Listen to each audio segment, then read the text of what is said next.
Okay, so picture this. You're in the middle of surgery, right? Or maybe you're, I don't know, dealing with a ton of market data. And you've got this AI partner, and it's not just crunching numbers, but it's actually like understanding what's going on, making judgment calls in real time. That's agentic AI. It really is something else. Mm. That ability to go beyond just analyzing. It's like we're giving machines the power to actually perceive, think, and then act on their own. Something we used to just see in movies. Yeah, like it's not just a GPS telling you to turn left. It's a self-driving car, figuring out the best route, dealing with traffic, all that. And to really get into this, we're looking at some research from the Open API Hub community. They've got some great stuff on this. And they make a really important point. This isn't some far-off thing. Agentic AI is already changing how we work, how we live in so many ways. So let's break it down. What exactly is different about agentic AI? Think about it this way. Normal AI, it's like, say, a musician playing a piece exactly how it's written. Perfect, but sticking to the script. Agentic AI, that's more like a jazz musician. They've got the basics, but they're creating something new right there in the moment. So instead of just rules, it's analyzing, it's learning, it's adapting all in real time. Exactly. It's not just processing, it's understanding the situation, making decisions, taking action, even when things change. That is huge. No wonder everyone's calling this the next big wave in AI. But what does this actually mean for us? What are the real benefits here? Imagine all those tasks that take up your day. Just done. Handled efficiently and perfectly by these AI agents. We're talking about a level of automation that frees you up to focus on the bigger picture, the creative stuff. Okay, more efficiency, I get that. But can we get specific? The Open API Hub folks have some really cool examples. Like in healthcare. Imagine an AI looks at your genes, your medical history, even what's going on with your body right now, and comes up with a treatment plan just for you. So no more one-size-fits-all medicine. It's like truly personalized healthcare. That would be amazing. Exactly. And that's just one example. We're talking transportation, logistics, even creative fields like art and music. Okay, now I'm seeing the potential. But I gotta say, machines making decisions about my health, my money, it's a little, I don't know. A little unnerving. Yeah, so how do we even build these crazy complex systems? Is it just lines of code and algorithms? It can feel overwhelming, I get it. Yeah. But it's a process. The Open API Hub article breaks it down into 6 phases. Think of it like building, I don't know, a skyscraper. You wouldn't just start piling up steel without a plan. 6 phases, 6 steps to building the future, basically. All right, let's walk through it. What's the first step? It all starts with understanding what you're building. Requirement analysis, they call it. Like, say you're building that AI healthcare system we talked about. The developers, they talk to doctors, patients, everyone to figure out what it really needs to do, what problems it needs to solve. So before any code, they're making sure this AI actually helps people. It's like laying the groundwork. Exactly. And that's crucial. It's about building systems that are smart, yeah, but also aligned with what we value as humans. Okay, I like that. So we've got the plan, we've laid the groundwork. What's next? Now it's design time. This is where it gets really interesting. It's like, imagine designing a self-driving car. You're not just programming it to follow the rules.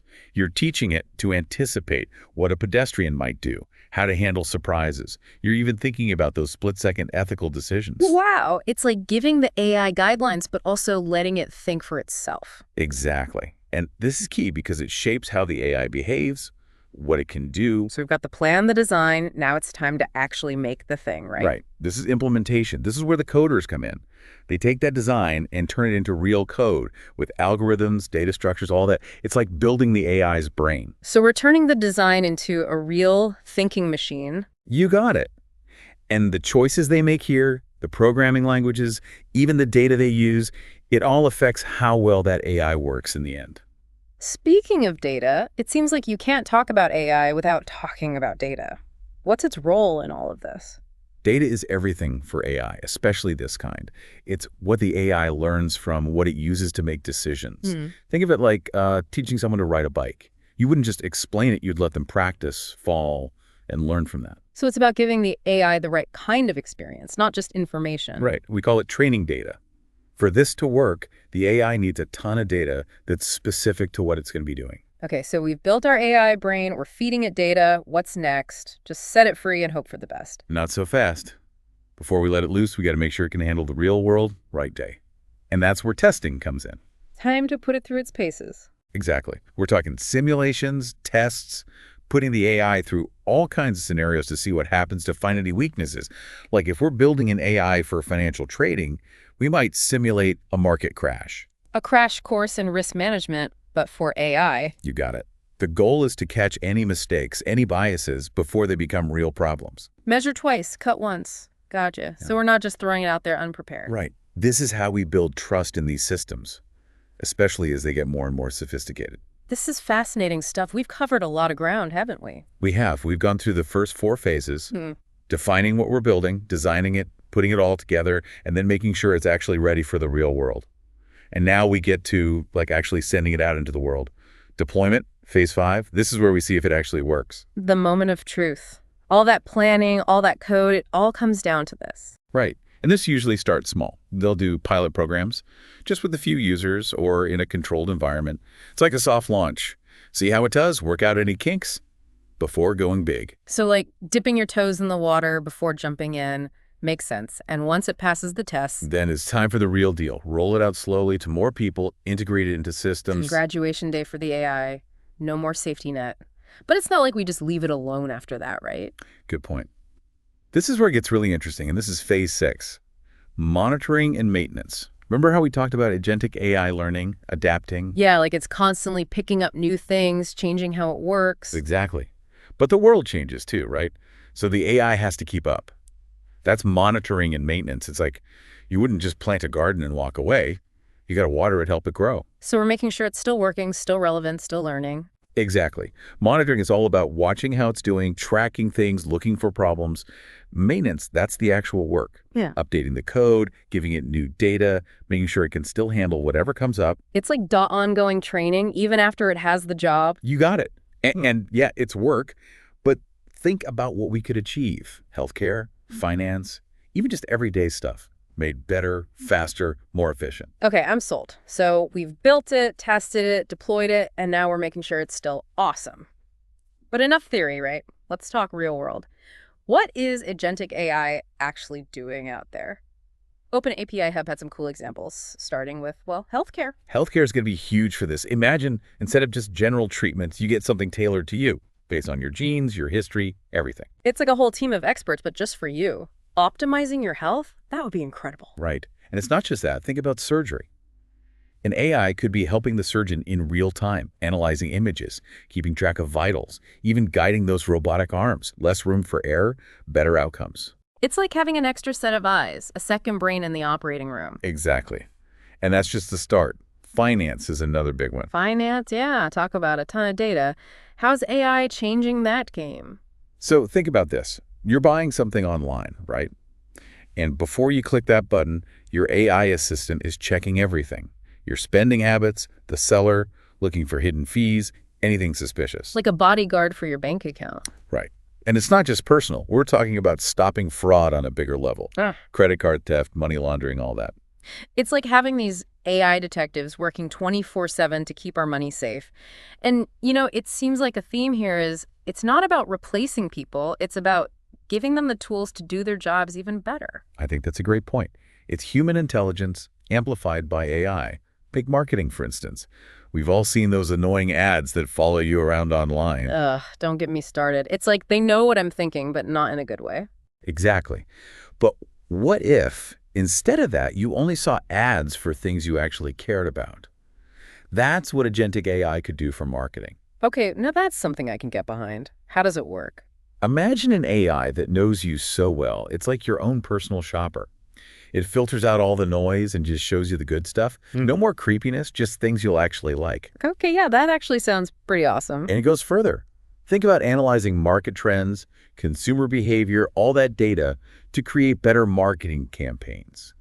It's about brands and consumers actually being on the same page. I'm liking the sound of this. So we've got healthcare, finance, marketing, but it feels like we're just scratching the surface here. What other fields are getting in on this? Oh, it's everywhere. Transportation, logistics, making deliveries faster, traffic flow smoother, customer service, with those AI chatbots that can handle almost anything you throw at them. It's like agentic AI is becoming the ultimate assistant, making everything run better behind the scenes. It really is. And this is just the beginning. As it gets smarter, Who knows what it'll be able to do? Exciting times, for sure.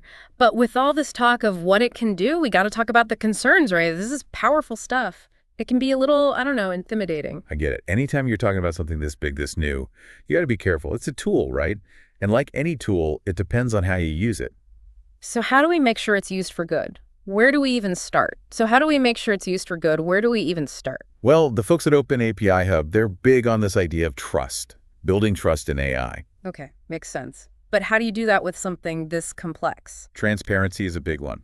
We need to know how these systems work, how they make decisions, what information they're using. It's like, think about a restaurant. You're more comfortable eating there if you could see the kitchen, right? Yeah, I get it. No more AI mystery meat. Exactly.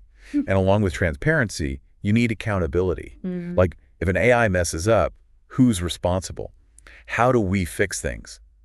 These are tough questions, but we got to figure them out. Especially with things like self-driving cars, medical AI. The stakes are huge. Huge. That's why we need everyone involved. The people building AI, policymakers, ethicists. We got to figure out the rules, the guidelines to make sure it's safe, it's ethical. I was like, we need AI laws for a whole new world? We do. Yeah. And it's not just on the experts. This affects everyone. So we all need to be talking about it, figuring out how we want this to play out. It's not just about the technology, it's about how we use it. Exactly. Yeah. And part of that is, honestly, educating ourselves. Because agentic AI, it's not going anywhere. It's going to be part of everything. It's like we can't just be bystanders in this. It's our future, too. It is. And instead of being scared, I think we should be, I don't know, excited. This is our chance to, like, really shape what intelligence can be. What happens when humans and machines really work together? It's like a whole new world opening up, full of possibilities. And maybe a few challenges along the way. For sure. Well, we've covered a lot of ground in this deep dive. We talked about what agentic AI is, how it works, what it can do, and the big questions we need to be asking. We've only just scratched the surface. Definitely. But if you're listening to this, you're already ahead of the curve. So keep learning, keep asking questions, and let's build the future we want to see together.